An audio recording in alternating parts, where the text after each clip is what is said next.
Bismillahirrahmanirrahim. Alhamdulillahirabbil alamin.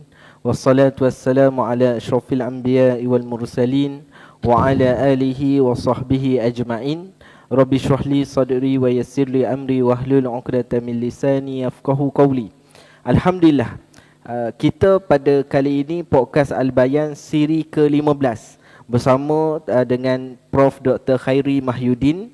Yang mana kali ini kita akan membincangkan satu topik berkenaan dengan perbezaan tasawuf dan ajaran batiniah sesat. Jadi ini suatu topik yang kadang-kadang orang sukar nak faham. Terutama di luar sana ada orang yang menyamakan antara perkara yang disebut sebagai batiniah ataupun sufi sesat dan sebagainya dikaitkan dengan tasawuf. So ada orang pukul rata dan sebagainya. Maka sebab itu kita datangkan topik kali ini untuk kita jelas bahawa ada perbezaan antara tasawuf mu'tabar dan juga ajaran sesat batiniah. So bersama saya Prof. Madya Dr. Muhammad Khairi Mahyudin. Prof ni kalau ikutkan apa yang dimaklumkan saya, apa yang saya kenal, Prof ni pakar dalam bidang akidah, tarekat dan tasawuf. Saya pun tengok paper, jurnal, artikel yang beliau tulis sangat banyak. Prof dari segi akademiknya belajar dalam bidang akidah dan falsafah, usuluddin dan perbandingan agama di UIA pada peringkat degree dan juga master. Kemudian PhD usuluddin dan falsafah di Universiti Kebangsaan Malaysia.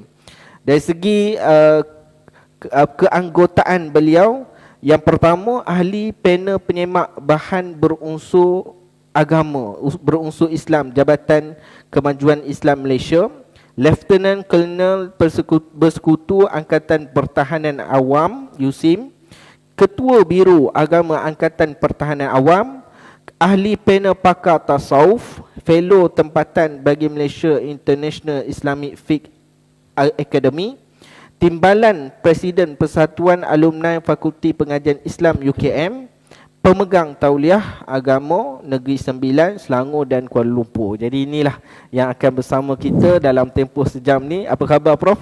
Baik, Alhamdulillah. Alhamdulillah. So Prof, kita nak pergi terus kepada tajuk kita hari ini berkenaan dengan ilmu tasawuf tu sendiri. Apakah yang kita kata tasawuf? Sebab orang sekarang dia kata tasawuf ni macam ayat acak dah. Kotornya tasawuf. Padahal tasawuf itu dalam kedudukan Islam mempunyai kedudukan yang tinggi. Jadi boleh Prof terangkan. Baik. Bismillahirrahmanirrahim. Assalamualaikum warahmatullahi wabarakatuh. Alhamdulillahirabbil alamin. Alladzi hadana li hadza wa ma kunna linahtadiya laula an hadana Allah. Wassalatu wassalamu ala asyrafil anbiya'i wal mursalin wa ala alihi wa sahbihi ajma'in. Jadi terima kasih kepada Ustaz Hafiz, dan saya ingin mengucapkan terima kasih kepada pengurusi masjid, ahli jawatankuasa, imam, dan juga kepada Jabatan Agama Islam, Jabatan Mufti Kerajaan Negeri Sembilan, dan juga kepada tuan-tuan, perempuan, hadirin hadirat, ibu-ibu, ayah-ayah, tuan-tuan guru dan para salikin yang berada di Rembau ini. Bila saya datang sini, saya merasakan di masjid ini adalah masjid yang mana mempunyai kaitan dengan tasawuf juga. Terutama dengan pengamalan tarekat Ahmadiyah Idrisiyah. Jadi saya lihat di sini, insya-Allah rasa tenang, rasa jasa orang terdahulu ni kepada kita sampai sekarang. Jadi bila menyentuh soalan kedudukan tasawuf di dalam Islam ini, ramai orang tanya apa itu tasawuf. Saya senang saja kita jangan terkeliru dengan istilah. Tasawuf itu ialah ajaran Islam itu sendiri yang kita amal dengan hati yang bersih, bersungguh-sungguh, ikhlas sehingga mencapai kepada tahap ubudiyah. Itu asalnya. Jadi bila disebut sebagai tasawuf, istilah ini nak menceritakan tentang intipati ataupun elemen-elemen yang berada di dalam agama Islam. Nak bagi faham. Jadi bila kita sebut tasawuf sebagai agama Islam, boleh tak? Boleh, tak ada masalah. Adakah orang tasawuf itu amal zikir saja? Tak. Dia juga semayang, puasa, berkahwin, kemudian bekerja, melaksanakan segala perintah Allah Ta'ala yang zahir ni. Cuma orang tasawuf ni, dia menyempurnakan juga yang batin, kerana kedua-duanya itu dituntut untuk menyempurnakan amaliah Islam, untuk mencapai tahap ikhlas dan kehambaan diri kepada Allah. Jadi boleh tak kita kata tasawuf sebagai agama Islam? Boleh. Yang keduanya ialah macam mana kita faham tasawuf dalam bentuk spesifik orang kata apa bahagiannya. Kalau dalam agama Islam dibincangkan isu akidah, kita panggil ilmu tauhid, ilmu akidah, ilmu usuluddin. Ini nak bincang intipati ni. Tapi ilmu akidah usuluddin agama Islam tak? Agama Islam. Cuma dia adalah satu bahagian yang menyentuh tentang ketuhanan, maka dinamakan sebagai ilmu akidah. Kalau berkait dengan bahagian pengamalan, apa yang disuruh oleh Allah Ta'ala seperti sembahyang, puasa, zakat dan sebagainya itu, maka dinamakan sebagai fiqh. Fiqh. Amaliyah. Dan jika satu lagi aspeknya yang berkaitan dengan penyucian hati daripada sifat mazmumah, menghiasinya dengan sifat mahmudah, dan sentiasalah hati itu mendapat dawamul khudur, itu dipanggil sebagai ilmu tasawuf. Mengapa kita panggil at-tasawuf? Innamal ilmu bitta'allum. Macam mana kita nak kias ta'allum dengan tasawuf? Sebab tasawuf itu ialah bersusah payah nak membersihkan diri daripada sifat-sifat mazmumah. Nak menundukkan nafsu itu susah, nak menyuci itu susah. Jadi tasawuf, at-ta'allum itu susah-susah nak belajar. Kalau tasawuf susah-susah nak membersihkan hati kita, nak membersihkan i'tiqad kita daripada i'tiqad yang batil, nak membersihkan amalan kita daripada amalan-amalan yang bid'ah, nak membersihkan hati kita daripada sifat-sifat mazmumah. Sebab itu dia tasawuf. Kena bersusah payah untuk membersihkan diri.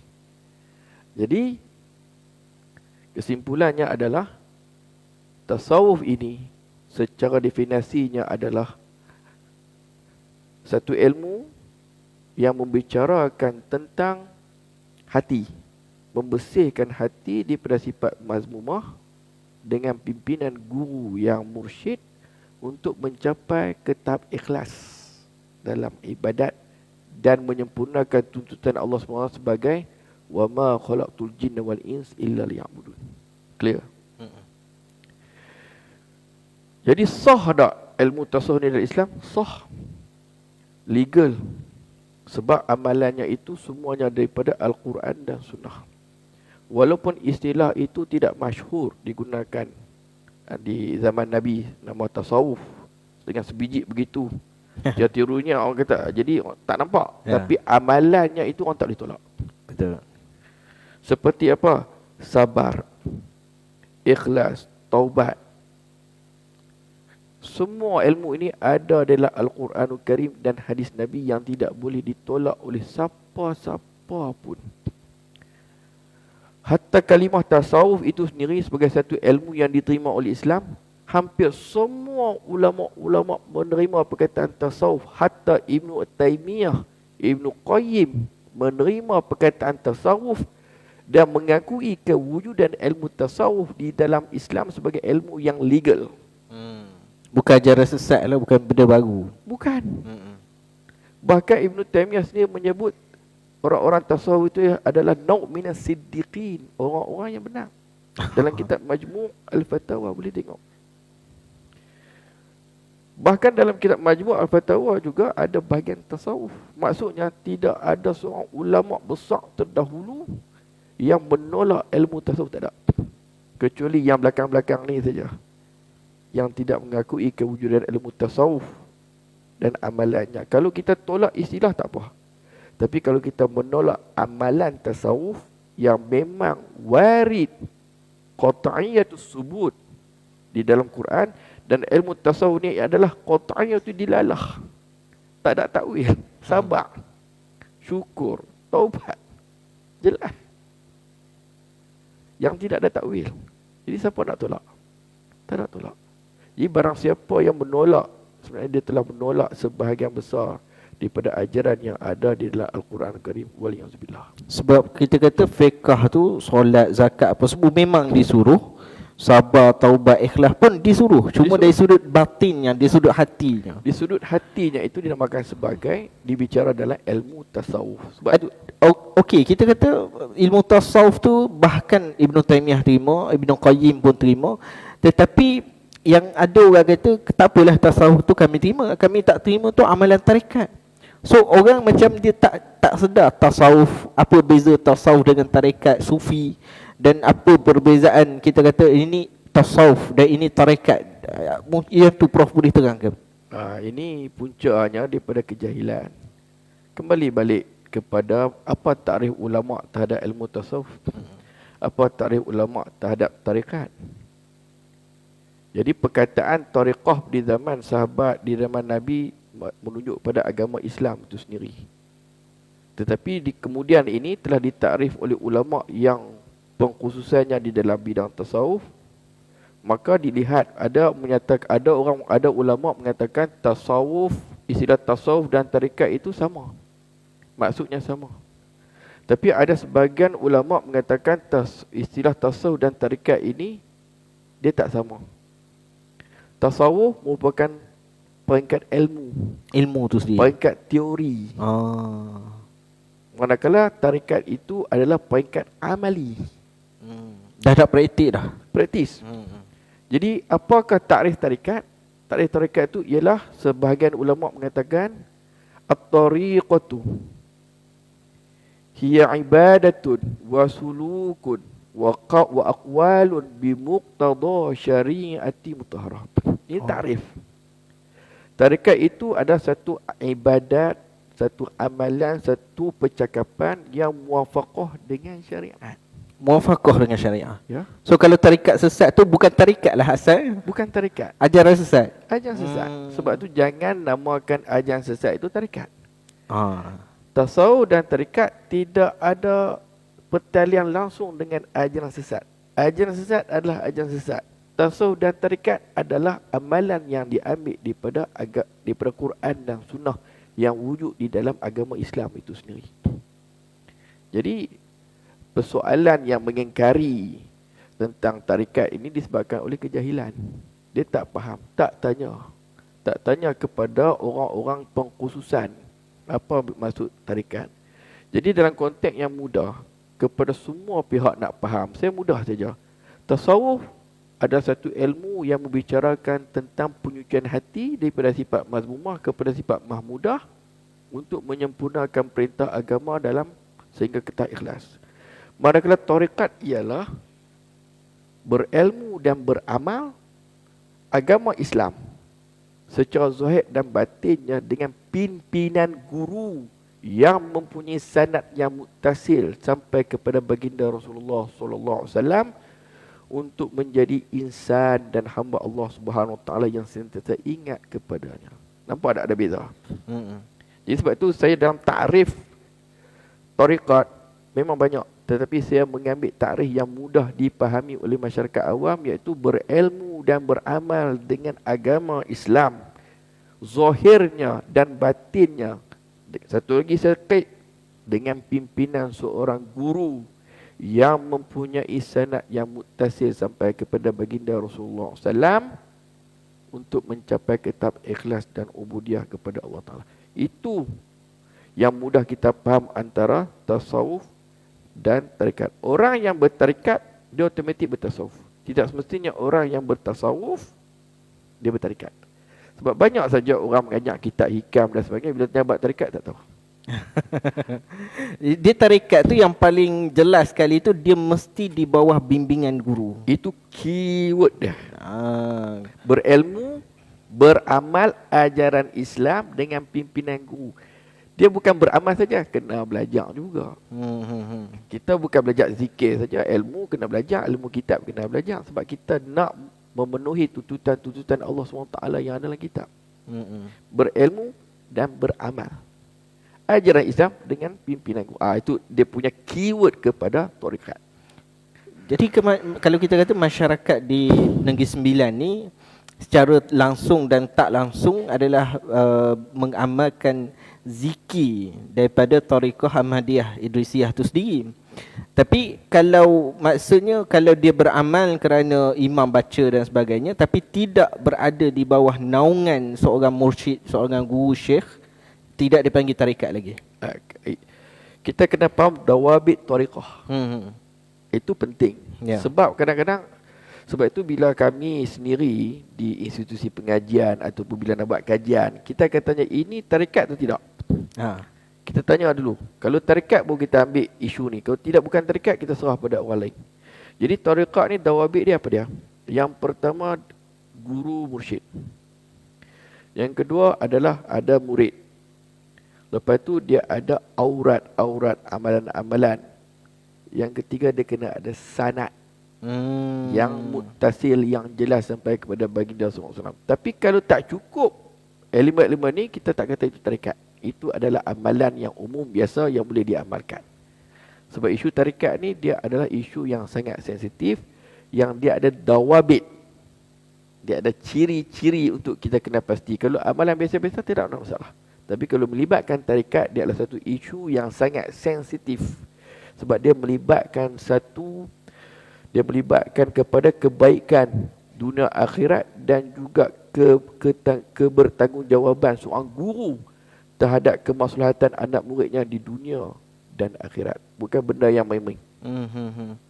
Ada satu benda yang menarik saya rasa dalam Prof sebut tadi tentang sanad. Bezanya sanad tasawuf dengan sanad-sanad yang lain adalah sanad tasawuf tu adalah kita sebagai salik ataupun murid, kita anak murid ini sambungan kita tu kepada mursyid dan mursyid itu pada mursyid, mursyid kepada mursyid. Maknanya atas kita semua mursyid kecuali kita je sebagai murid. Okey. Isu ni isu yang sangat sensitif. Mursyid yang mempunyai sanad muttasil kepada gurunya dalam tarikat, kita akan nampak macam ada persamaan dengan mengaji hadis. Musalsal. Kalau seseorang itu mengaji hadis musalsal, suatu hari, esok guru dah ijazah, dia boleh dah mengajar. Tapi tarikat tak. Lagi terpelihara lah. Tarikat ada persamaan dengan musalsal, tapi ada perbezaan sikit dalam beberapa aspek untuk menjadi guru. Tak semua orang yang belajar tarikat yang mempunyai sanad boleh mengajar tarikat.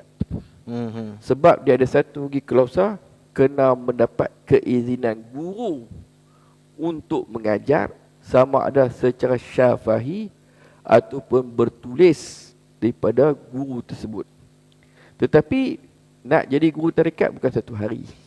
Macam kita mengaji musalsal, hari ni hari esok boleh ijazah, boleh riwayat masuk riwayat. Tak boleh. Jadi mesti menempuh apa dia?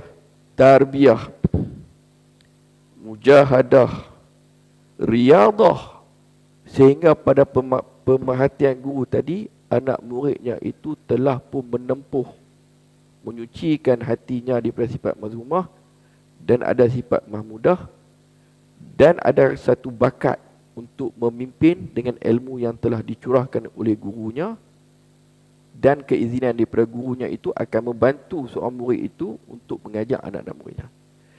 Barang siapa yang mengajar tariqah tanpa keizinan guru yang sebelum itu, kata di dalam satu kitab, fuyudat ilahiyah atau fuyudat rabbaniyah itu terputus. Sebab itu di antara sebab jadi pelik-pelik. Jadi macam-macam tu sebab dia mengajar tarikat tanpa keizinan guru. Sebab itu sangat sensitif tarikat. Tak semua dalam suatu orang yang mengaji tarikat, suatu orang boleh mengajar. Kemungkinan seorang ataupun tak ada langsung. Maknanya kalau tak ada langsung, pupus lah. Jalur tu habis lah. Dia satu ilmu yang tak semacam ilmu musasal. Ha. Dan juga guru yang nak menjadi guru dalam tarekat itu tak semestinya ada BA, Master, PhD, tak semestinya. Dia adalah satu anugerah Allah Ta'ala, satu pilihan Allah Ta'ala kepada siapa yang dikendakinya. Sebab tu dia adalah yang bersifat mauhibah. Bukan ikhtiar daripada guru tu secara sendiri, tetapi mauhibah, ilham daripada Allah Ta'ala kepada anak muridnya yang betul-betul boleh mengajar. Walaupun dia tu tak ada BA, tak ada master, tapi itu yang dipilih disebabkan oleh mulazamahnya dengan gurunya bertahun-tahun. Dia faham cara gurunya, dia tahu adabnya. Itulah yang boleh menjadi guru untuk mengajar anak-anak muridnya. Jadi kalau kita katakan tarekat itu mesti berguru dan guru itu mesti telah mendapat pengesahan, pengakuan daripada guru sebelumnya. Adakah boleh untuk kita mengambil amalan-amalan tarekat itu tanpa berguru? Kita buka kitab-kitab ulama-ulama tasawuf, dah ada tulis amalan dia, tertib dia dan sebagainya, kita terus amal. Boleh ke tidak? Tak lengkap. Tak lengkap ah? Tak sempurna. Cuba kita tengok balik keperluan guru. Adakah dalam tasawuf saja perlu ada guru? Adakah dalam ilmu akidah tak perlu guru? Adakah dalam ilmu fiqh tak perlu guru? Adakah nak memandu kereta tak perlu guru? Adakah kita dulu nak pakai seluar baju tak perlu guru? Perlu guru. Semua perlu guru. Perlu guru. Tetapi mengikut ikhtisas masing-masing. Guru kat ilmu akidah, dia ada persyaratannya. Ilmu fiqh, gurunya dalam fiqh ada persyaratannya. Begitu juga ilmu tasawuf, dia ada persyaratannya. Sebab itu, orang yang belajar tanpa berguru dengan mengambil dalam kitab-kitab ni, mujahadahnya tak sempurna. Tak mencapai objektif dengan baik. Kalau kita tengok sejarah dahulu, Imam Al-Ghazali, Abu Hamid Muhammad bin Muhammad Al-Ghazali, alim aqidah, alim fiqh, seorang usuli. Akhirnya beliau juga mengaku perlukan guru dalam menyucikan hati daripada sifat-sifat mazmumah, sehingga dia berguru dengan dua guru yang terkenal, iaitu Abu Ali Al-Farmadi, salah satu masyaikh dalam tarikat Naqsyabandiyah, dan Yusuf An-Nasaj. Begitu juga dengan Syekh Abdul Wahab Asy-Sya'rani, seorang ulama alim kabir di Mesir, mengarang pelbagai kitab, alim zahir, alim bidang akidah, alim bidang pelbagai bidang. Kalau kita tengok dalam mizan, dalam kitab Al-Mizan dan sebagainya, beliau membaca kitab berkali-kali khatam. Tetapi akhirnya beliau juga mengakui dalam kitab Minan Al-Kubra, beliau juga pernah menempuh mengambil amalan ni daripada kitab ni tanpa berguru, bermujahadah tanpa guru. Akhirnya beliau nampak tak sampai juga, tak sempurna, tak jadi. Tak jadi. Itu ulama besar tu. Ulama besar. Kita orang awam ni. Ya. Ini contoh, saya nak buat contoh. Akhirnya Syekh Abdul Wahab Asy-Sya'rani berguru dengan beberapa ulama tasawuf. Di antara yang paling terkenal sekali ialah Syekh Ali Al-Khawwas di Mesir. Satu lagi contoh, Syekh Izzuddin Abdus Salam. Oh ya. Yang terkenal di zamannya sebagai Sultanul Ulama. Hebat. Akhirnya dalam bab menyuci hati ni kena tunduk juga kepada tokoh dia, iaitu Syekh Abu Ali Hasan Asy-Syazili. Tarikat Syaziliyah. Syazili. Jadi setiap ulama ni dia ada ikhtisah dia. Abdul Wahab Asy-Sya'rani itu tarikat? Dia tarikat Syazili. Syazili juga. Dia ada banyak guru. Antara guru yang paling terkenal yang menjadi rujukan beliau adalah Syekh Ali Al-Khawwas.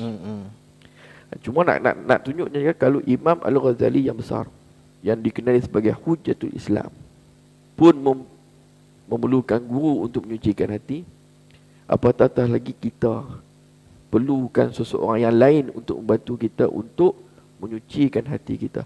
Kita tak nampak diri kita, kita perlukan cermin. Dan guru itu ibarat cermin bagi murid untuk mengetahui keadaan-keadaan dirinya. Sebab itu, kalau kita melihat tuntutan untuk berguru ni, kita rasa gerun, rasa takut dengan kalam-kalam guru dalam ilmu tasawuf. Dia kata apa? Antaranya, Antaranya adalah Syekh kata Ibrahim Ad-Dasuki, talabu syaikhi wajibun ala kulli murid walau kana min akabir. Talabu syaikhi wajibun ala kulli murid. Menuntut syekh itu adalah wajib bagi setiap murid. Dan ada satu lagi kalam daripada kalam ahli sufi, wa man lam yataghalghal fina yukhafu alaihi mata musiran al kabair walau kana min akabiril ulama. Barang siapa yang tidak berkecimpung dalam ilmu kami, maksudnya nak bersihkan hati, perlukan guru, belajar dengan adabnya dan sebagainya, ditakuti kalau orang yang tidak berkecimpung dalam ilmu kami tasawuf ni, iaitu berilmu beramal dengan berguru tadi itu, yukhafu alaihi, ditakuti ke atasnya itu mata musirran, mati dalam keadaan sentiasa melakukan dosa besar. Al-kabair walau kana min akabir ulama, walaupun dia sebesar-besar ulama sekalipun. Boleh tergelincir lagi. Boleh. Berapa banyak orang alim ulama dia ujuk dengan ilmu dia. Ya. Akulah yang paling pandai, orang lain tak reti, ujuk. Angkuh. Orang alim pun akan terkena penyakit-penyakit hati seperti ujuk, riak, takabur. Justru sebab walau kana min akabir ulama. Jadi dalam konteks sekarang ni, apa pun status kita, apa pun background kita, kita tak terlepas daripada sifat-sifat mazmumah tadi. Jadi kita ni kalau kita kata nak carilah kan, nak cari ajaran tarekah, gerakan ataupun kumpulan tarekah ni, macam mana kita nak tahu ciri-ciri tarekah yang dikatakan muktabar tu, supaya kita tak tersilap pilih ajaran-ajaran sesat tu? Ini penting. Satu-satunya negeri yang ada enactment tarekat tasawuf ni Negeri Sembilan. Ya. Ini satu cetusan awal daripada tokoh ulama kita terdahulu dalam nak jaga masyarakat Negeri Sembilan ni untuk berada dalam keridhaan Allah Ta'ala. Diwujudkan enactment tarekat sufiah itu supaya diketahui dawabit kemuktabaran tarekat sufiah itu. Antaranya apa dia? Ini saya ringkaskan. Mesti guru itu adalah guru yang mempunyai guru mursyid. Maksudnya guru itu adalah seorang guru yang mempunyai ilmu dan akhlak-akhlak yang baik. Kita tengok guru dulu. Dan guru tu, saya tambah sikit, mestilah seorang lelaki, bukan perempuan. Kalau guru mursyid, khalifah dalam tarikat, dia mesti guru tu adalah lelaki. Kalau orang perempuan ni dia panggil al-abid, dia panggil sebagai al-abid, al-abidah as-salihah. Dia sekat tu. Boleh ambil tabaruk dengan dia, doa dia, ilmu dia, tapi untuk mentarbiah kena guru mursyid di kalangan lelaki. Oh, kalau perempuan tu dah, kalau dia kata dia mursyid dah, kira tak betul dah tu. Itu bukan. Untuk ilmu, tabaruk, doa, tak ada masalah. Untuk tarbiah kena lelaki. Cuba tengok dalam sanad tarekat satu dunia. Semua lelaki. Ada tak lelaki perempuan. Bukan kita nak kata orang perempuan tak boleh tarbiah. Orang perempuan ni dia ada halangan-halangan. Ya. Nak tarbiah ni satu perkara yang sangat berat. Okey. Jadi memadai mereka itu abidah solihah. Okey. Okey. Kemudian mesti mempunyai dia ada murid. Kemudian amalan-amalan yang muwafaqah dengan syariat. Zikirnya, hizibnya, apa-apa saja amalan-amalan itu mestilah muwafaqah dengan syariat.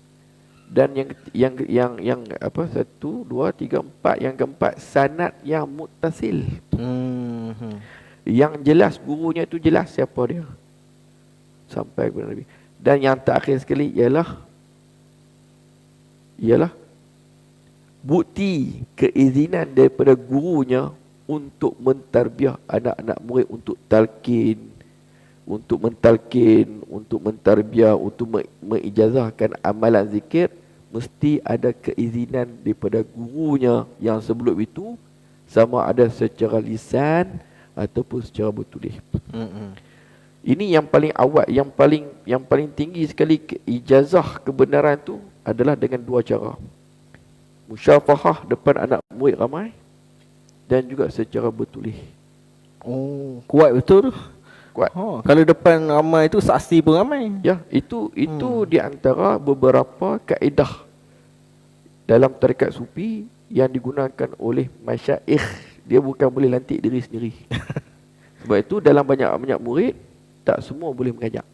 Hanya orang yang tertentu yang dipilih untuk mengajar. Andai kata dalam satu-satu tarekat itu, katakanlah tarekat Naqsyabandiyah. Okey. Jika guru tadi meninggal, dia boleh sambung dengan guru yang sama sanad dalam tarekat tersebut. Boleh. Ataupun kalau guru tu meninggal, dia tidak boleh mengajar, ataupun dia memerlukan hidayah yang lebih mendalam, dia boleh pindah guru kepada guru yang lain untuk menyempurnakan kerohanian dan tarbiyah dia. Sebab dia tak selesai lagi lah. Dia tak selesai. Baik, Boleh. kita nak pergi lebih lanjut ni Prof. Kita berehat dahulu untuk bagi laluan azan. Jangan ke mana, jumpa lagi sekejap lagi.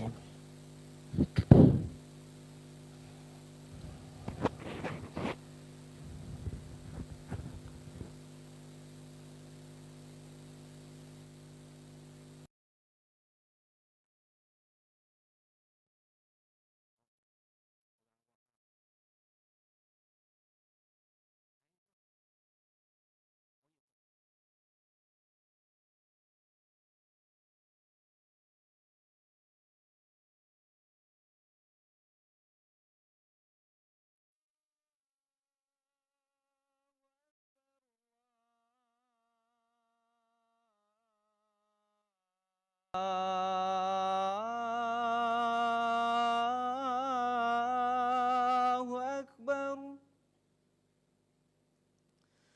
Asyhadu an la ilaha illallah.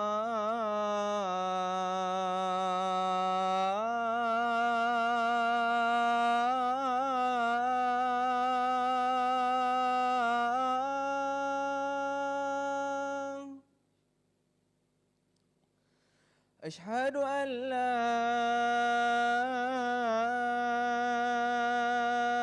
ilaha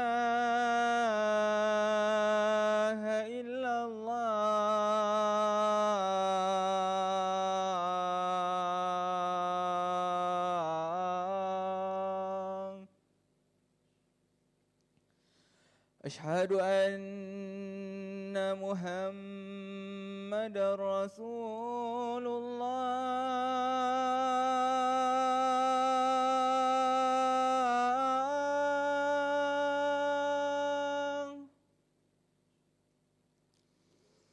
Asyhadu anna Muhammadar Rasulullah.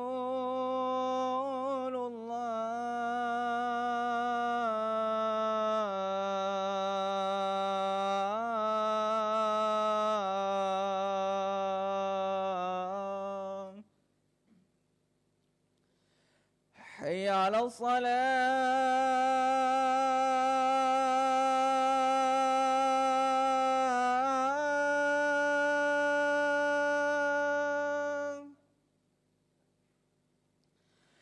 Hayya 'ala shalah.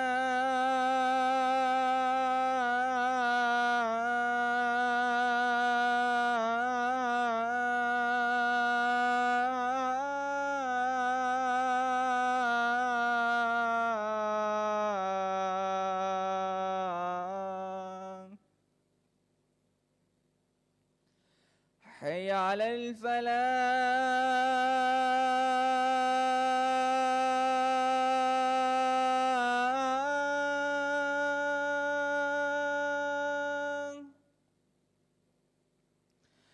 Hayya 'alal falah.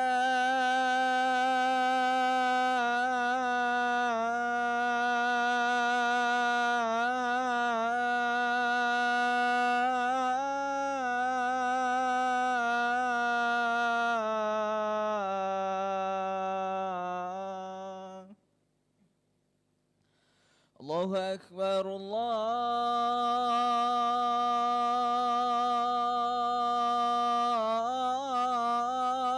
Akbar. La ilaha illallah.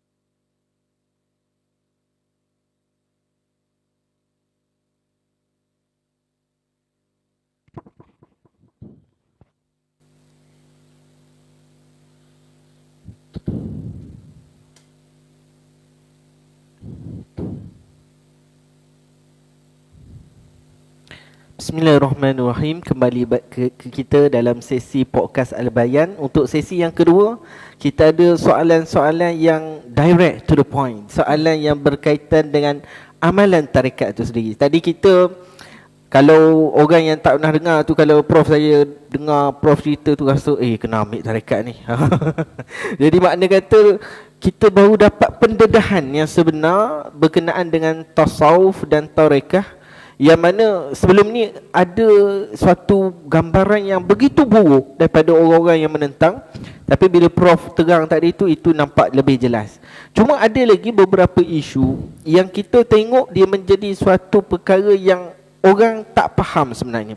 Contohnya isu yaqazah. Kebanyakan ajaran sesat. Saya selalu mengajar di masjid surau, kita baca fatwa tentang sesuatu ajaran sesat. Kebanyakan ajaran sesat yang telah difatwakan itu, antara ciri-cirinya adalah yaqazah. Sedangkan perkara ini adalah termasuk apa yang telah diterangkan ataupun mungkin berlaku kepada imam-imam kita seperti Imam Ibn Hajar Asqalani, Izzuddin bin Abdul Salam dan sebagainya. Yaqazah ni maksudnya orang tu jumpa dengan Nabi tapi dia dalam keadaan sedar. Kalau mimpi, itu ramai sepakat. Tapi kalau dalam keadaan kita duduk sedar ni, tiba-tiba dia seorang boleh nampak Nabi SAW. So ini telah dijadikan sebahagian sebagai ciri-ciri ajaran sesat. Tapi kita nak terang apa beza antara yaqazah yang diakui oleh para ulama dengan ajaran sesat itu sendiri, Prof. Baik, terima kasih Ustaz Hafiz. Bismillahirrahmanirrahim. Kita sambung balik soalan tadi. Soalan yang berat nak jawab. Bila kita sebut isu yaqazah dalam tasawuf dan juga isu yaqazah yang digunakan oleh ayat sesat, saya boleh bagi satu misalan umpama garam dan gula. Isu ni umpama garam dan gula. Sama-sama putih tapi rasanya tak sama. Ada tasyabuh di situ, orang susah. Jadi dalam ajaran sesat, mereka manipulasikan benda itu untuk kepentingan hawa nafsu mereka, dan jelas terbongkar kesesatan-kesesatan atas nama yaqazah. Sedangkan yaqazah ini sesuatu yang telah menjadi ikhtilaf di kalangan para ulama. Dan yaqazah ini adalah nau' daripada karamah, sejenis daripada karamah yang diberikan oleh Allah Ta'ala kepada orang yang dikehendakinya berdasarkan kepada amal solehnya dan juga kecintaannya itu kepada Nabi kita Muhammad SAW. Walaupun sebagian ulama ada yang tidak mengharuskannya, ada yang menolaknya, tetapi ada sebagian ulama menerimanya itu dengan kaedah-kaedah yang muktabar, iaitu dari segi tauhidnya, yang syariahnya, dia yaqazah ini adalah perkara yang mungkinah, mungkin terjadi disebabkan oleh kepahaman sebagian ulama berdasarkan kepada hadis Nabi, fasayarani yaqazatan. Dia menjadi satu, dipanggil sebagai zonniyatu dilalah untuk ditakbirkan oleh para ulama. Jadi yang menjadi pertikaiannya adalah di dunia, sehingga sebagian ulama yang mengharuskan berlaku itu seperti Imam As-Suyuti dalam kitab Tanwiru Halak fi Jawadi Ru'yatin Nabi wal Malak. Begitu juga dengan Syekh Abdul Qadir Al-Maghizili dalam kitab Al-Kawakibu Az-Zahirah fi Ijtima'il Awliya'i Yaqazatan Bisaidi Dunya wal Akhirah. Bisaidi ad-dunya wal akhirah. Baik. Dalam kitab tersebut menceritakan bahawa apa kaifiat berlaku yaqazah itu, sehingga para ulama sendiri pun mempunyai takbir yang berbeza-beza, penafsiran yang berbeza-beza dalam mengharuskan berlakunya yaqazah. Ada ulama mengatakan berlakunya itu secara ru'yah qalbiyah, dalam bentuk halatul barzaqiyah ataupun amr wujdani yang kita tak tahu kaifiat dah, kita serah pada Allah, kepada orang yang mengalaminya. Sebab dia perkara yang mencari adat. Mencari adat. Kaifiatnya itu sendiri ulama ada beza penafsiran. Ada sebahagiannya seperti Imam Al-Ghazali mengatakan itu misal. Ada dan sebagai ulama ada seperti Syekh Abdul Qadir Al-Maghazali mengatakan melihat ruhnya. Dan ada sebagian pula mengatakan melihat ruh dan jasadnya, kerana nabi-nabi ini dipulangkan ruhnya itu kepada jasadnya. Apapun, kita serahlah hakikat sebenarnya kepada Allah SWT. Dan yaqazah ini tidak menambahkan apa-apa syariat yang telah jelas, yang telah ijma' di dalam Islam. Ini yang membezakan antara yaqazah dalam ahli sunnah wal jamaah yang dipegang oleh sufi dengan yaqazah daripada ajaran sesat. Yaqazah yang berlaku itu adalah satu benda yang mauhibah, nau' minal karamah, yang tidak menambah apa-apa ajaran agama dalam Islam, sebagai satu kemuliaan bagi seorang itu. Dan juga tidak ada apa-apa penambahan dalam agama, tak ada benda baru, tak ada syariat baru. Dan juga orang yang yaqazah sekalipun tidak menjadikan dia itu afdal daripada orang yang tidak yaqazah. Kenapa? Kerana itu adalah satu mauhibah yang diberi, yang bersifat sementara. Apapun kembali balik kepada inna akramakum indallahi atqakum. Sebab karamah yang paling tinggi sekali di dalam Islam, di dalam tasawuf itu ialah kamu istiqamah dengan akidah yang benar. Kamu istiqamah dengan syariat yang benar. Kamu beramallah semua syariat dengan hati yang ikhlas itu. Itulah istiqamah ataupun dipanggil karamah maknawiyah yang lebih tinggi daripada yaqazah. Jadi kalau orang mengaku jumpa Nabi tapi syariat tinggal, tidak bertakwa, buat perkara yang dilarang, itu memang letak tepi ya. Sebab itu saya kata tadi, isu-isu karamah ini menjadi satu ketakutan bagi sebahagian besar para awliya Allah Ta'ala. Ada kalanya, kata setengah ulama, di dalam itu ada al-makru al-khafi, iaitu satu tipuan-tipuan yang yang tersembunyi, yang kita tak tahu. Kadang-kadang boleh jadi istidraj. Kadang-kadang hari ini dapat, esok kita jadi bergeling. Jadi semua orang takut. Para ulama takut. Yang dia nak, yang dikendaki, dipanggil sebagai matlamat utama di dalam tasawuf ni ialah istiqamah dengan akidah yang benar. Istiqamah dengan syariat yang benar. Beramal dengan hati yang ikhlas. Itu lebih tinggi daripada karamah yang hissi, yang bersifat sementara. Bila hidup para awliya tadi, yaqazah, okey, boleh berlaku. Tapi bila mati, habis.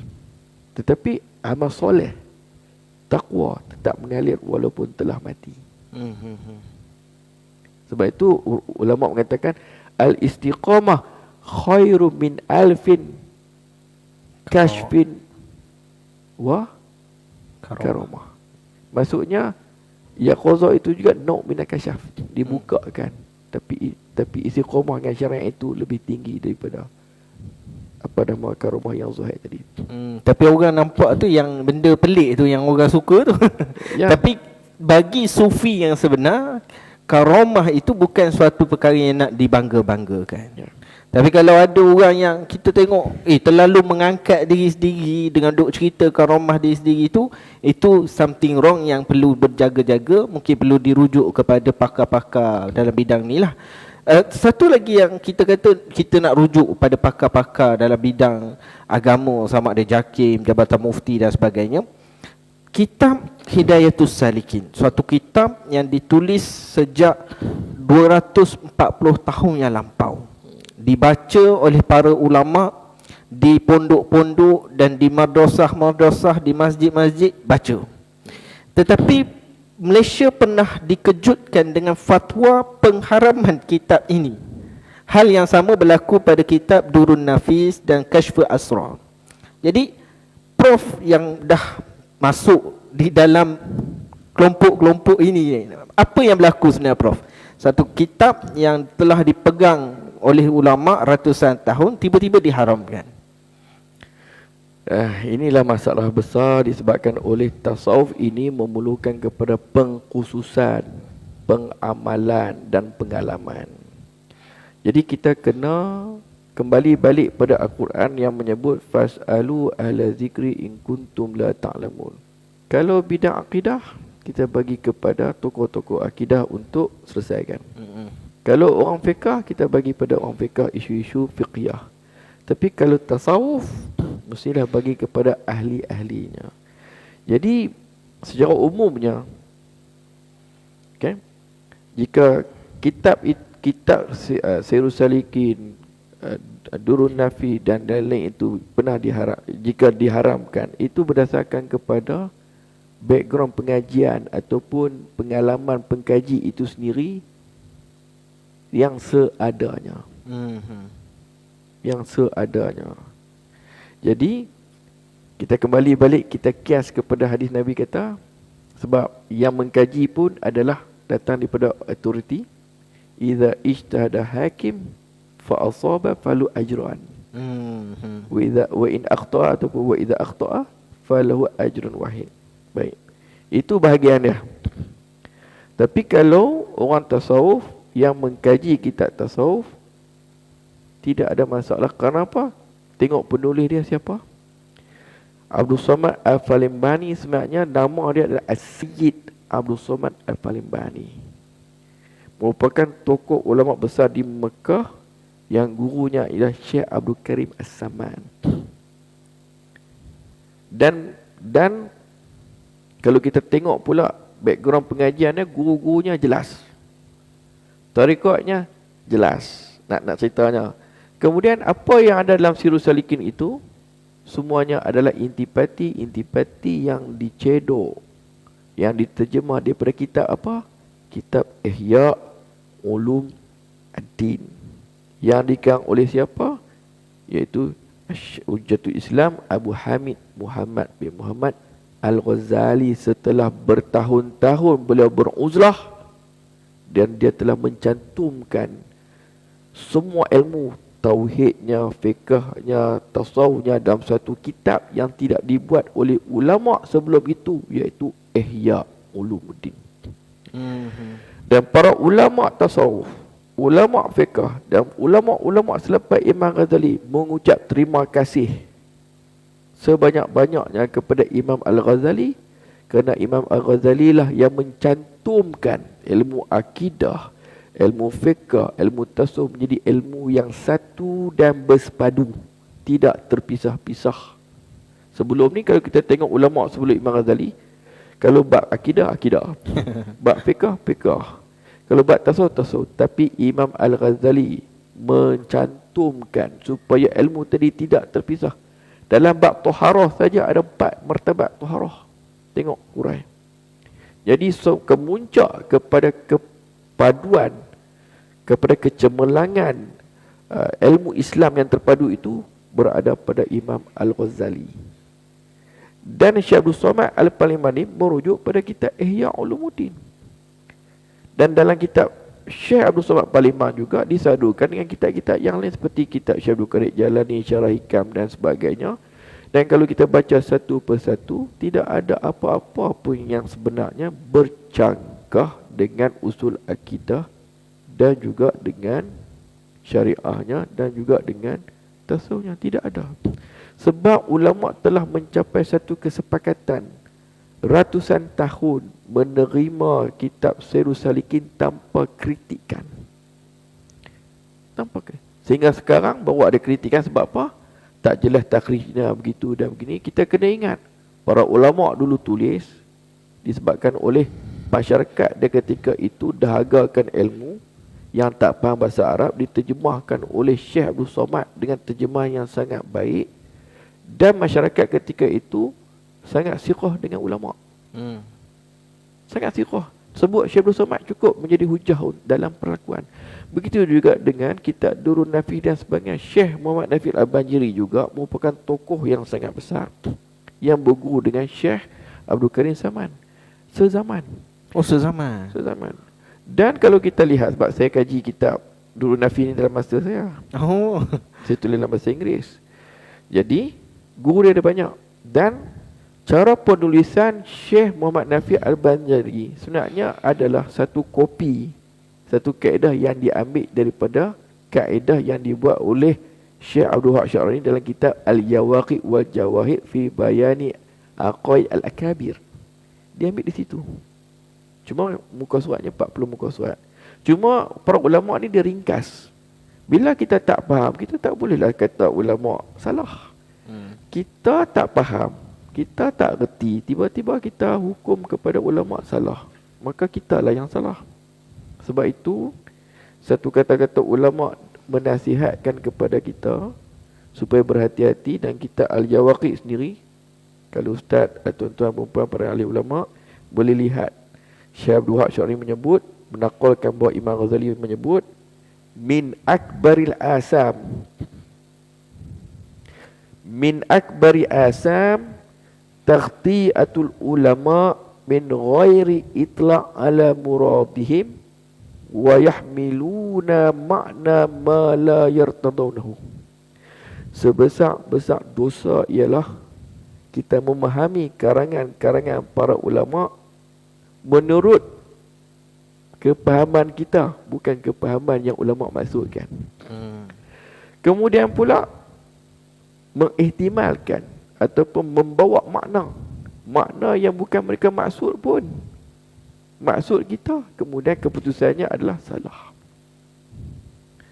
Sebab tu dalam hal ini berlakunya isu-isu ni disebabkan oleh background pengajian yang berbeza, cara melihat yang berbeza. Kita boleh berkhilaf, kita boleh berbeza pendapat, tetapi kita juga kena berlapang dada dengan ilmu-ilmu yang lain. Jangan mudah-mudah, dan kita kena tengok marja' asasi ulama ni siapa, siapa tulis, marja'nya apa, bukunya apa. Kalau bukunya itu masyhur, Ihya Ulumuddin, sangat terkenal, semua ulama berterima kasih dapat menyampaikan diri menjadi insan yang baik hasil tarbiyah daripada Ihya Ulumuddin, sehingga disebut apa, kitab Ihya ni, kitab Ihya ni, kalau kata kita tak ada kitab yang lain ni, kalau kitab Ihya saja ada pun cukup untuk menjadikan kita ni lepas daripada azab, lepas daripada kesesatan di dunia dan akhirat. Cukup memadai kalau kitab Ihya saja. Dan kalau dalam konteks orang Melayu kita ni, kalau memadai, kalau kitab Sirrus Salikin saja kita nak pegang seumur hidup kita pun selamat. Sebab itulah kurikulum-kurikulum yang telah ditinggalkan oleh para ulama yang mencakupi amalan akidahnya, syariat zahir dan batinnya secara sempurna untuk diamalkan oleh masyarakat sekarang. Di antara yang diperbahaskan adalah katanya dalam kitab Hidayatus Salikin ataupun kitab Durun Nafis tu ada isu wahdatul wujud. So wahdatul wujud ni memang selalu diperdebatkan, dan dia kalau tengok sebahagian ajaran yang dikatakan sesat pun adalah kerana wahdatul wujud tu sendiri. Tapi satu, kalau dia tu ajaran sesat tak apalah, tapi kitab Hidayatus Salikin yang ditulis oleh ulama tanah Melayu kita, Nusantara kita ni, dia kata haram kerana ada wahdatul wujud. Jadi macam mana tu, Prof? Persoalannya ialah apa itu wahdatul wujud? Apa yang dipahami sebagai wahdatul wujud?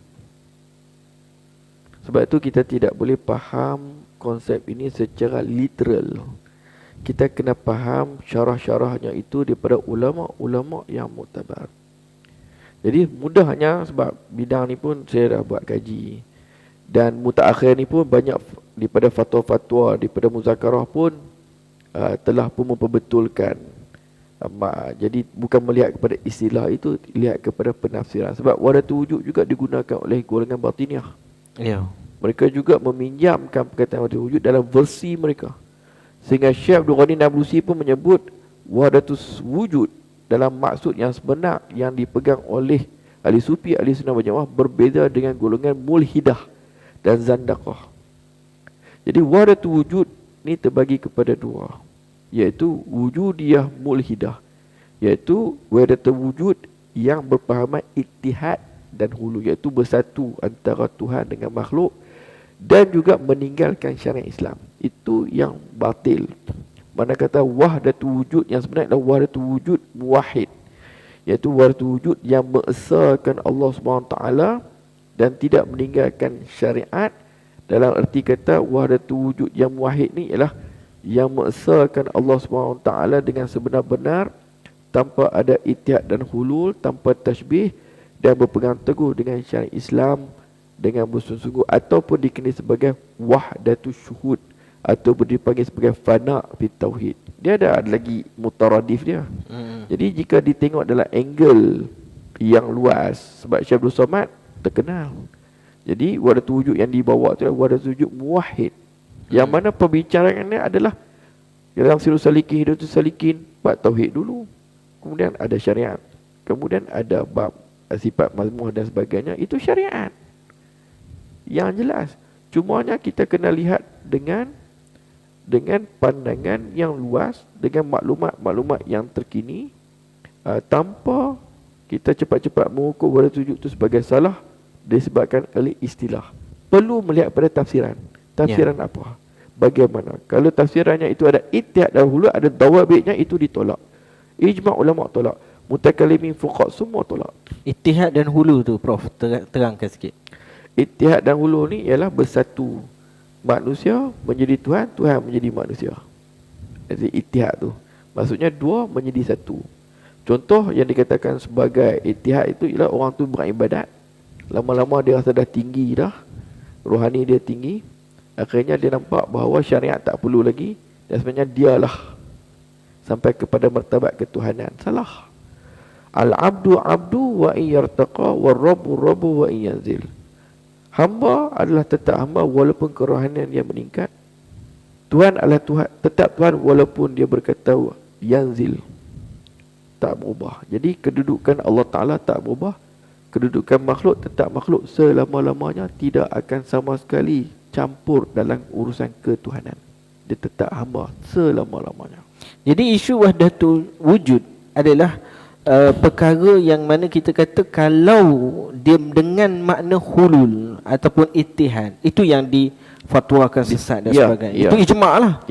Tetapi yang dibawa dalam kitab-kitab tasawuf kita adalah kitab yang menerangkan wahdatul syuhud. Tidak bermaksud ittihad, tidak bermaksud hulul. Cuma mungkinlah yang menjadi masalah tu sebab ambil literal lah. Maknanya ambil kalam ulama yang mengharamkan ataupun menyesatkan wahdatul wujud. Oh, tengok dalam kitab ni ada wahdatul wujud, maka sesatkan sekali. Itu masalah kalau macam tu. Sebab tu kena tengok penafsirannya. Sebab itu para ulama selepas itu mendefinisikan wahdatul wujud itu sebagai wahdatul syuhud. Seperti Syah Wali Allah Dalawi mengatakan wahdatul syuhud, wahdatul wujud ni khilaf lafzi je. Begitu juga Syah Ahmad Sirindi pun dia tidak menolak wahdatul wujud secara mutlak, tapi yang lebih selamat adalah wahdatul syuhud, kerana zaman dia pun banyak orang salah faham istilah tu. Jadi dalam konteks sekarang, jadi kita perlu melihat bukan hanya kepada maksud literal, tetapi perlu juga kepada syarah tadi. Bagaimana di persegi akidahnya, di persegi syariatnya, jika tidak bertentangan dengan akidah yang telah dibawa oleh para ulama dalam mutakalimin dan juga syariat dalam fuqaha, maka itu adalah wahdatul wujud yang dipahami dengan maksud yang sahih, dalam maksud yang mutabaqah dengan usul mutakalimin dan juga mutabaqah dengan syariat yang dibawa oleh para fuqaha. Sebab itu Imam Lumak dalam kitab Tarikh At-Tasawuf, orang tasawuf berserta dengan orang muhadisin sepakat dengan riwayatnya, dirayahnya, dan juga orang tasawuf juga bersama dengan para fuqaha dengan jalan mereka. Sebab itu jalan fuqaha adalah jalan ibadat. Cumanya bila berlakunya khilaf dengan para ulama fiqh, orang tasawuf ni akan ambil pendapat-pendapat yang azimah, yang lebih ahwat. Jadi orang tasawuf ni dia bersama dengan semua tokoh-tokoh yang lain, bersama dengan para mutakalimin, bersama dengan fuqaha, bersama dengan semua jenis-jenis ilmu. Cumanya orang tasawuf ni dia ada sedikit sebanyak istilah-istilahnya yang tersendiri. Sebagai contoh, alam mutakalimin panggil makhluk, Allah khaliq, jelas. Dan orang sufi pun setuju, betul. Alam yang makhluk dipanggil oleh mutakalimin makhluk dan mudah. Tetapi orang tasawuf dia ada istilah dia lagi. Dia panggil batilun. Batil. Ala kullu ma khalallah batilun. Khayalun, manamun, zulmatun. Tapi itu menunjukkan maksud makhluk. Kullu qa'im bi ghairihi makhluk. Al-qa'im bi nafsi Allah. Itu wujud yang hakiki. Sebab tu dalam konteks memahami maksud wujud tadi, orang mutakalimin kata memang ada dua wujud, makhluk dan Tuhan. Tapi orang tasawuf yang wujud tu mestilah formula dia qa'im bi nafsi. Hakikat wujud tu. Wujud. Tapi kalau qaim bi ghairi, dia adalah wujud majaz saja. Berarti yang nampak bahawa dia tidak menafikan bahawa wujudnya alam ni, tapi mereka ni adalah wujud yang bukan hakiki. Itu jadi naimatun semua tu. Ya? Khayal apa semua tu. Itu istilah kepada menunjukkan makhluk. Ya, ya. Tapi wujud mereka itu bukan wujud yang sama seperti wujud qaim bi nafsih. Sebab tu wujud yang sebenar-benarnya ialah Allah Ta'ala. Jadi wujud kita ni wujud majaz. Ya. Kita ni wujud yang diwujudkan oleh Allah Ta'ala daripada tiada kepada ada. Itu saja bezanya. Dia usul yang sama kan mutakan, tapi ibarat dan cara melihatnya itu tak sama. Itu saja. Dia masalah kita kata wahdatul syuhud tu mesti ikut kaedah-kaedah syariat, akidah, fiqh ni dan sebagainya. Sebenarnya dalam kitab yang dikatakan ada wahdatul wujud tu sendiri dimulai dengan akidah yang telah terangkan Allah tu tak sama dengan makhluk, tak bersatu dan sebagainya. Imam Ghazali sendiri pun dah terang. Tiba-tiba sebab dia tak baca pada awal yang tak membawa kepada kefahaman wahdatul wujud tu, dia terus ke wahdatul wujud dan ambil kalam ulama yang haramkan, dia sesat kan. Ya.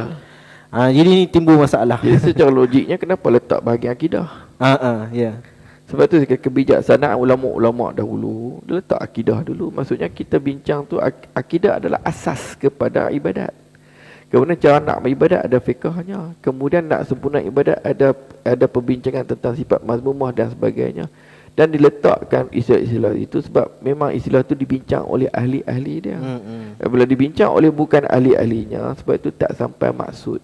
Sehingga disalah faham, sehingga disebabkan berlakunya salah faham terhadap kitab-kitab tersebut. Sedangkan kitab itu dah beratus tahun, kebanyakan ulama-ulama muktabar tak pernah mengingkari kebenaran yang ada dalam kitab-kitab yang disebutkan tadi. Ajaran tasawuf ni Prof sering dikaitkan dengan batiniah lah. Sedangkan kita kata bapa tasawuf tu sendiri Imam Al-Ghazali telah menulis kitab Fadaih Al-Batiniyah. Jadi kita nak beza tu sebagai ada satu garis pemisah di antara batiniyah dengan tasawuf. Macam mana Prof? Kita kembali balik pada permulaan yang saya sebut tadi. Tasawuf tidak mengingkari perkara-perkara zahir. Jadi bila sebut tasawuf, saya ulang balik, berilmu, beramal dengan ajaran Islam, zahir dan batin. Manakala batiniah mengingkari kewujudan yang zahir, hanya mengutamakan yang batin. Itulah perbezaannya. Jadi batiniah adalah satu kepercayaan bahawa yang batin itulah yang sebenar. Sedangkan hakikat realitinya zahir dan batin itu dia sekali. Sebab itu bila orang batiniah ni dalam bab syariat pun hancur, dalam bab akidah pun hancur. Sebab Semayang apa? Semayang daim batin. Sedangkan itu adalah satu kepahaman yang salah. Sebab mananya semayang yang zahirnya, yang rukunnya, yang syaratnya, menghadap kiblatnya, itu tidak dibincangkan. Itu menghancurkan syariat. Sedangkan tasawuf daripada awal lagi membetulkan akidah dan membetulkan kepahaman syariat. Untuk nak beramal syariat dengan betul, zahir dan batin. Jadi memang tak sama sekali dengan kumpulan batinnya, kerana batinnya menolak amalan-amalan yang zahir yang telah dipegang oleh jumhur ulama kita sebagai satu kesempurnaan dalam ibadat dan juga keyakinan. Dia sekarang ni Prof, orang nak agama. Dia nak agama, dia pergi kepada ajaran karut, menjisimkan Allah ataupun menyamakan Allah dengan makhluk, tu satu firqah. Dia pergi pula pada ajaran yang kata, oh kita punya pegangan ni kita kena capai hakikat. Hakikat dah capai maka tak wajib lagi solat. Jadi dia banyak jenis ajaran sesat ni. Sampai ada ajaran-ajaran yang kata tak perlu solat, tak perlu puasa, hanya zikir, hanya last sekali zikir pun tak perlu, hanya bernafas saja. Jadi macam mana tu Pak? Semua itu punca daripada kejahilan. Saya nak jamak manik jawab mudah saja. Adapun istilah syariat, hakikat, tarikat, makrifat, Semua itu adalah huraian-huraian kepada intipati ajaran Islam, daripada umum kepada khusus, minal ijmali kepada tafsili. Syariat itu syariat, tarikat itu pun syariat, hakikat itu pun syariat, makrifat itu pun syariat, iaitu syariat, hakikat, tarikat, makrifat itu adalah nama bagi syariat yang berbeza-beza. Tapi semua tu syariat. Syariat. Selesai.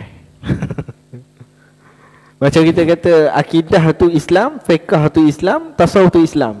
Dia tak boleh pisah kan. Jadi kalau ada orang kata, oh kita tu orang syariat, kita geng makrifat, kita geng hakikat, maknanya orang tu jelas sesat. Salah faham. Salah faham.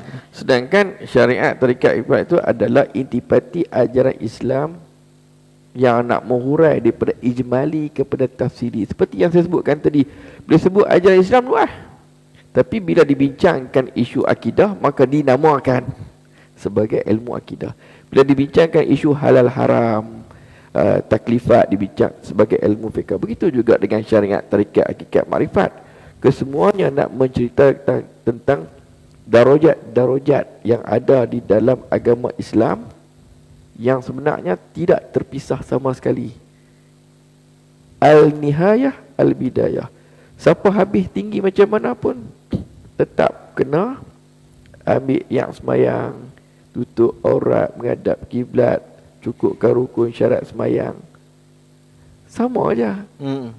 An-nihayah, al-bidayah.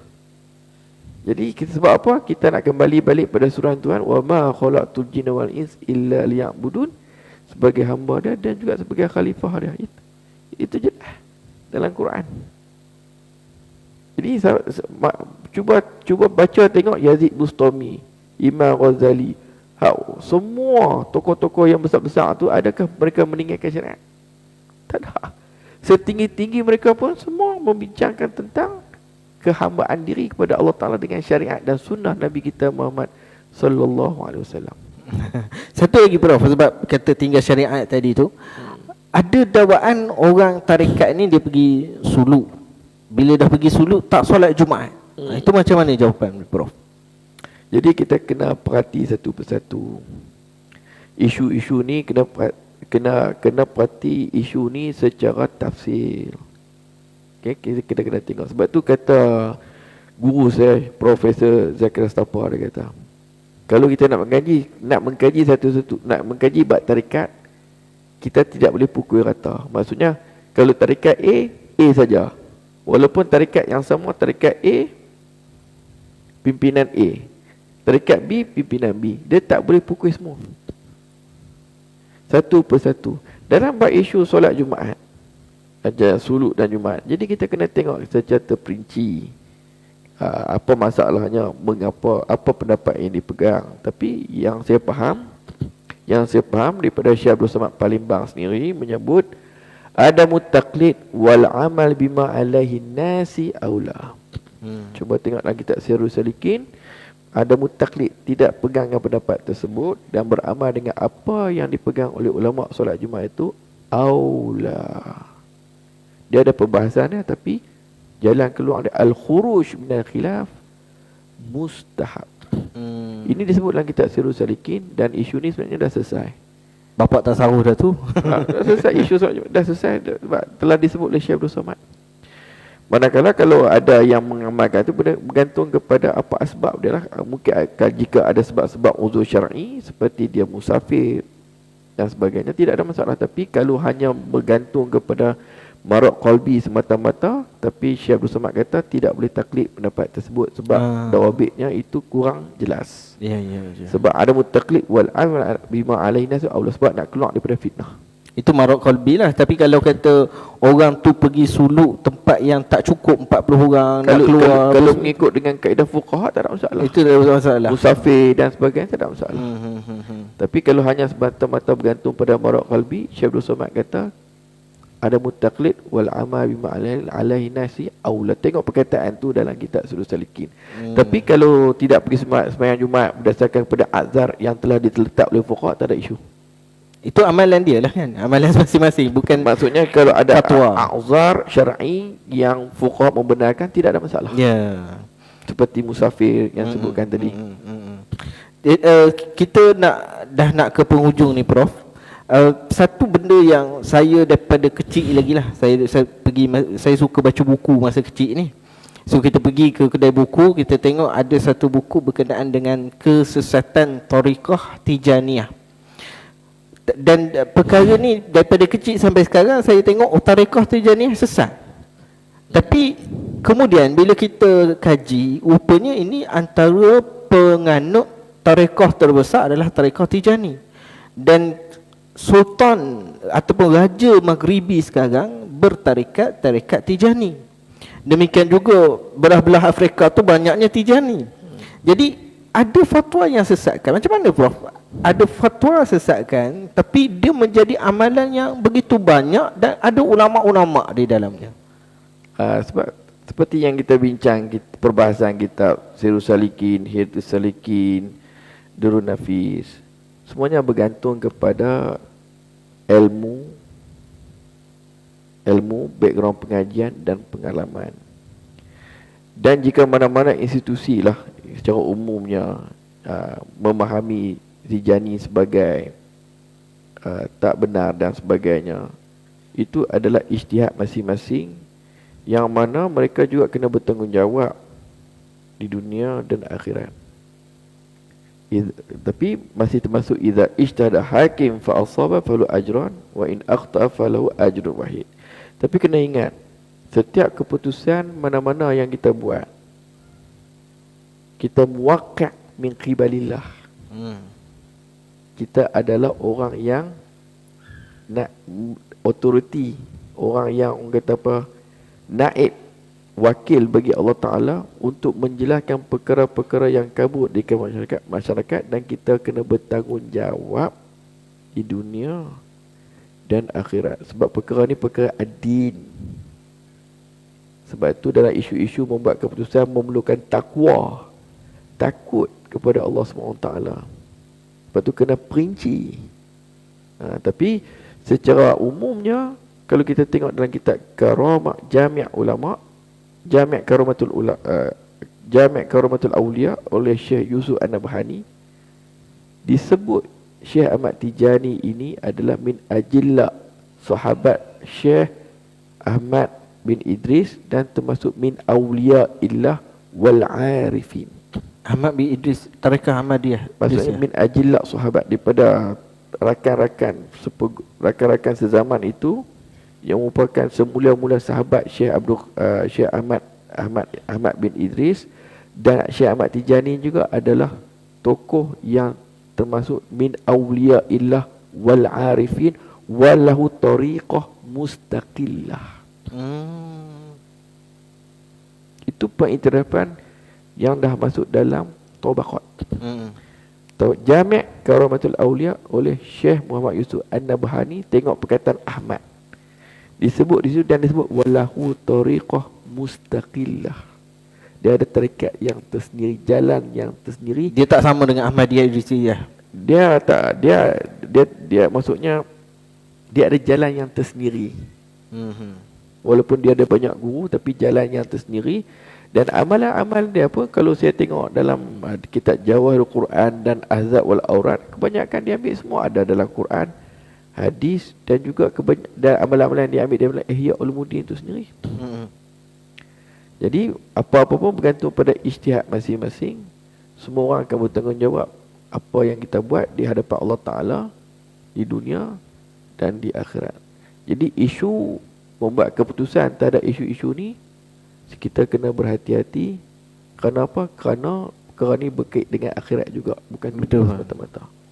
Di tarikat Tijanih ni diamalkan di luar negara, negara-negara Afrika, negara Arab. Dan juga kalau di Negeri Sembilan ni bertuahnya rakyat Negeri Sembilan ni kerana ada enakmen tarikat dan tasawuf, tarikat Tijani telah didaftarkan. So dia termasuk tarikat mu'tabar yang boleh beramal dengannya. Okey. Jadi kita kena faham tarikat pun juga bukan maksum. Pengamal tarikat tu sendiri juga bukan maksum. Tetapi jika berlaku apa-apa kesalahan, sama ada daripada segi apa-apa saja, jadi tarikat itu tak bersalah. Ya. Yang salah tu individu. Sebab tu dia kait tarikat pimpinan siapa tu? Ya, sebab tu sirah-sirah yang betul dia mesti menyebut ajaran sipulan dan sipulan adalah bertentangan dengan ajaran Islam. Itu okey, tapi kalau kita sebut ni tokoh tu, sebab tokoh tu makruf. Tapi kalau tokoh tu okey makruf. Tapi kalau dia mengatakan pengamal individu dalam tarikat Tijani itu, jika disabitkan kesalahan individu tu sendiri, bukan tarikat tu. Tarikat tu dia tak salah sebab dia telah pun menjadi tarikat yang telah muktabar oleh, yang diterima oleh masyarakat. Cuma kesalahan tu kesalahan individu. Macam saya lah. Macam saya, kalau sebagai seorang pensyarah USIM, kalau buat salah, bukan USIM yang dipersalahkan, yang salah saya.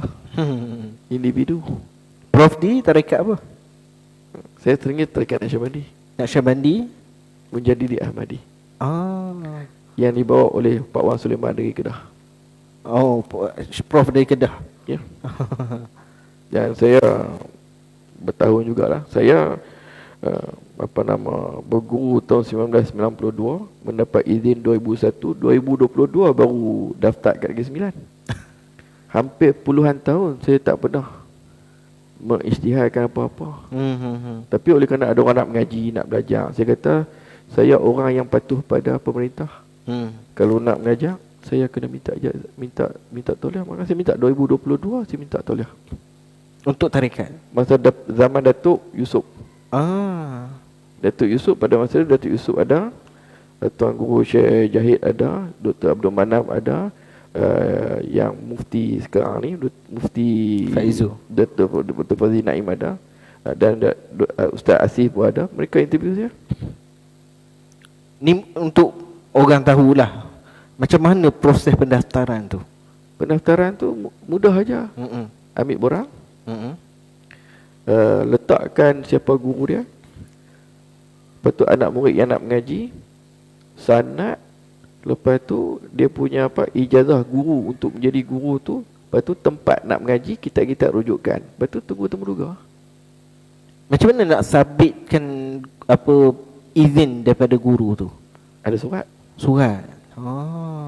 Sebab tu surat mengatakan aku sekian melantik sekian menjadi khalifahku dalam mengajar bla bla bla bla. Lepas tu jangan ingat guru-guru dulu ni remeh. Dulu dia ada chop stamp.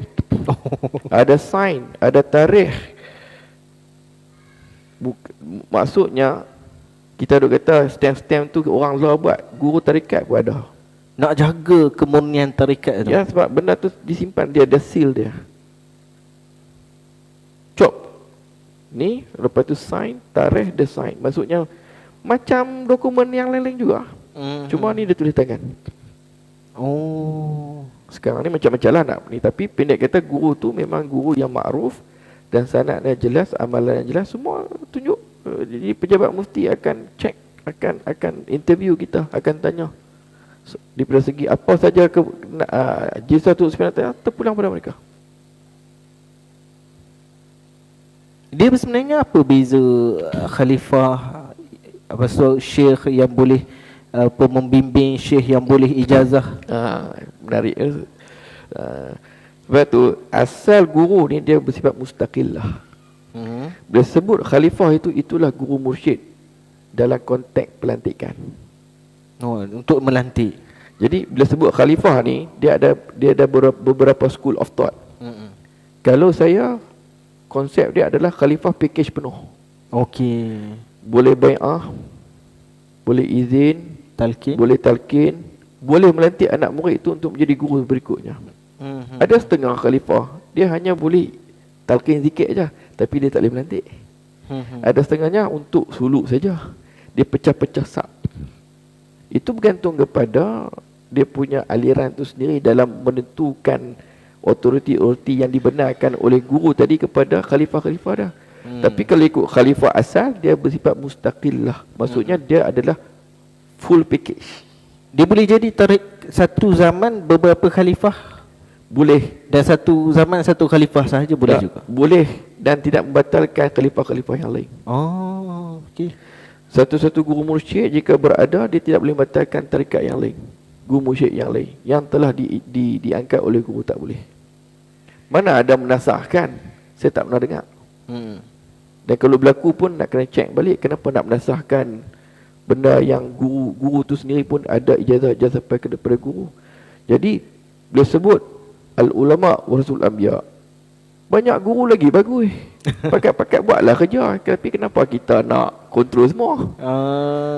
Jadi masuk tarikat jadi duduk bergaduh pula. Jadi bergaduh pasal apa nak? Kalau guru ni mengajar, silakan.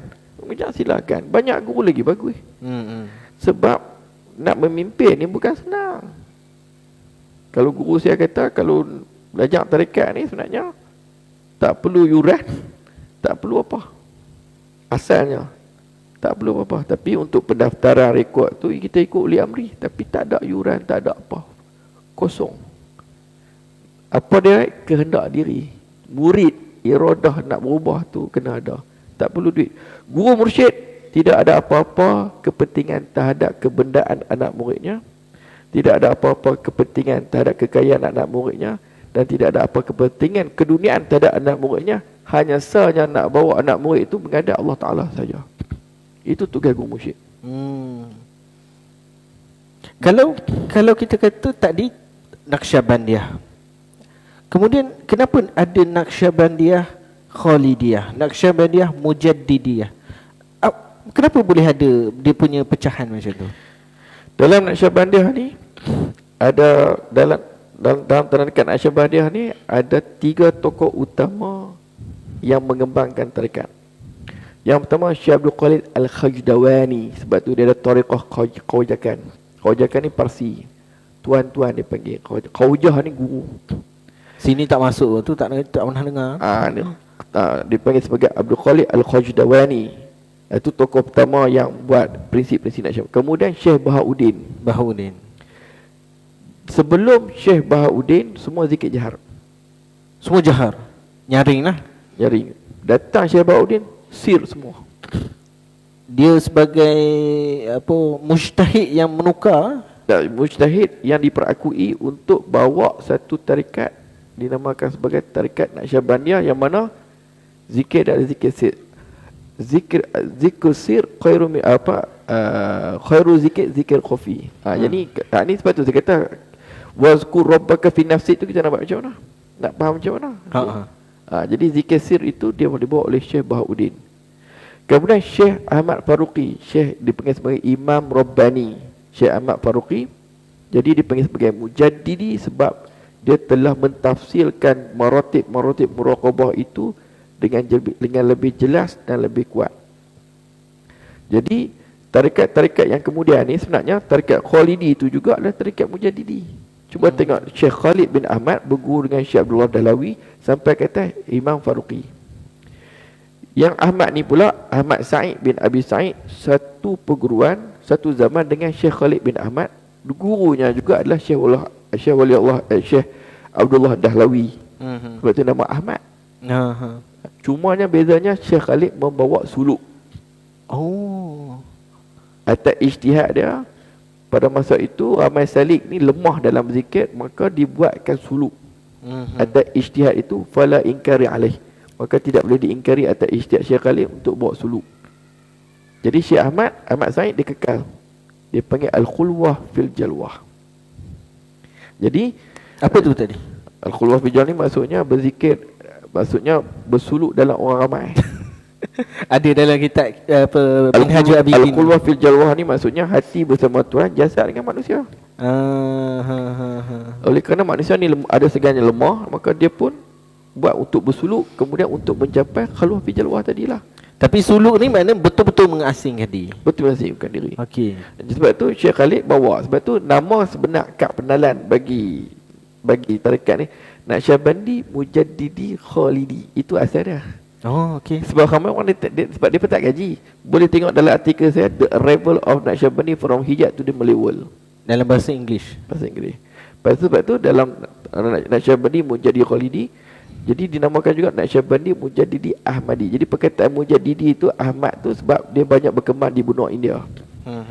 Yang Syekh Khalid ni banyak berkembang juga di Mekah, di Turki, di Mesir, di Asia Tenggara. Ini yang paling dominan. Tapi yang Ahmad Said ni dia tidak ada khaluat, sebab tu orang tak nak terkenal. Jadi semuanya tulang yang sama, usul yang sama, cumanya bezanya ialah pendekatan suluk saja. Itu saja beza dia. Bukan kata apa perbezaan yang sangat besar, tak ada. Dia hanya beza pada pendekatan saja. Jadi yang Prof ni Naqsyabandi Mujaddidi Ahmadi itu adalah Ahmad Sa'id bin Abi Sa'id, keturunan Sayyidina Umar, yang sanadnya sampai kepada Syekh Ahmad Imam Rabbani, Syekh Ahmad Serindi. Syekh Ahmad Serindi ni sampai kepada Sayyidina Umar. Dia bersih keturunan. Sayyidina Umar? Ya, Keturunan lah. Dari segi tarekat tu? Tarekat tu sampai kepada Abu Bakar bin Siddiq. Abu Bakar lah. Oh, okey. Jadi banyak orang tak faham benda ni. Sebab saya kaji. Sebab saya pengkaji, saya faham lah. Sebut saja tarekat apa, guru dia, amalan dia, saya akan tahu ini jenis ni. Kalau di Malaysia, Khalidi pula dia ada banyak pimpinan. Daripada Syekh Abdul Wahab Rokan, Ahmad Baqi, daripada Lengging, daripada tu semua saya tahu. Saya tahu semua dia punya framework tu, saya tahu. Kebanyakan mereka akan merujuk kepada kitab Majmu' Rasail Syekh Sulaiman Zudi. Kitab Majmu' Rasail Syekh Sulaiman Zudi adalah kitab panduan kepada seluruh Naqsyabandi Khalidi di Nusantara. Kitab tu, nak tengok isu sembahyang Jumaat, tengok kitab tu, ada tak? Dia sebagai panduan utama lah. Dia kata magnum opus. Oh, magnum opus. Kita rujukan amalan lah. Dan kitab itu pula diambil daripada summary, ringkasan daripada kitab Maktubat Imam Rabbani. Yang dikata sebagai Ahmad Sirindi tadi tu, sebab tu dinamakan Mujaddidi tu. Jadi nama nisbah tu sebagai nak berterima kasih saja kepada tokoh-tokoh yang kembang. Jadi semuanya sama saja, sama saja dari segi usulnya, sama juga dari segi hadafnya. Yang beza tu perbezaan biasa. Beza dari segi pendekatan tarbiyah sahaja. Pendekatan tarbiyah sahaja. Jadi suluk tu, cara zikir tu semua pendekatan tarbiyah. Ya. Itu dari segi doktrin, amalan usul sama. Itu atas tasawuf tu tak ada masalah, samalah. Sama. Cuma pendekatan yang berbeza tu yang dipanggil jalanan-jalanan, tariqah-tariqah yang berbeza tu. Ya. Sebagai rahmat. Ada tarikat Naqsyabandiyah, ada tarikat Syatiriyah, Ahmadiyah, semua jalan sampai kepada Allah SWT mengikut kemampuan dan juga keadaan habuan masing-masing. Ada orang tak nak amal banyak-banyak, amal Ahmadiyah saja pun dah cukup. Amal salawat istighfar kabir, salawat azamiyah saja secara istiqamah pun dah cukup. Sebab dia ada sanad yang menyampaikan amalan tadi daripada guru ke guru sampai kepada Rasulullah SAW, dan amalan tadi menjadi berkat disebabkan oleh amalan tadi diambil daripada guru. Itu pulang. Jadi jadi kesempurnaan tarikat ni dia bukan kepada amalan yang banyak, tapi sejauh mana kita beramal dengan hati yang ikhlas, hati yang penuh rasa kerdil, rendah diri, itu menyebabkan sampai. Bukan kerana amalan, bukan ambil banyak tarikat, aku tarikat banyak dah baik tapi amalan tu sendiri, amalan tu biarlah istiqamah dalam satu-satu tarikat. Tak perlu nak pulun semua tarikat, kita tak buat. Ambil satu, semua sampai, insyaAllah. Okay Prof, ni soalan yang terakhir lah, kita nak tutup dah. Nasihat Prof untuk orang yang mungkin dengar pada malam ini nak cari tarikat, nak bertasawuf, apa nasihat Prof? Nasihat saya ni, mintalah kat Tuhan apa jalan yang boleh dekatkan diri kita pada Allah Ta'ala. Sebab dan kita pun kena faham diri kita ni hidup di dunia ni untuk apa. Carilah sesuatu yang boleh menyempurnakan akidah kita, amalan kita pada Allah SWT. Kita saja yang tahu kita nak ke mana.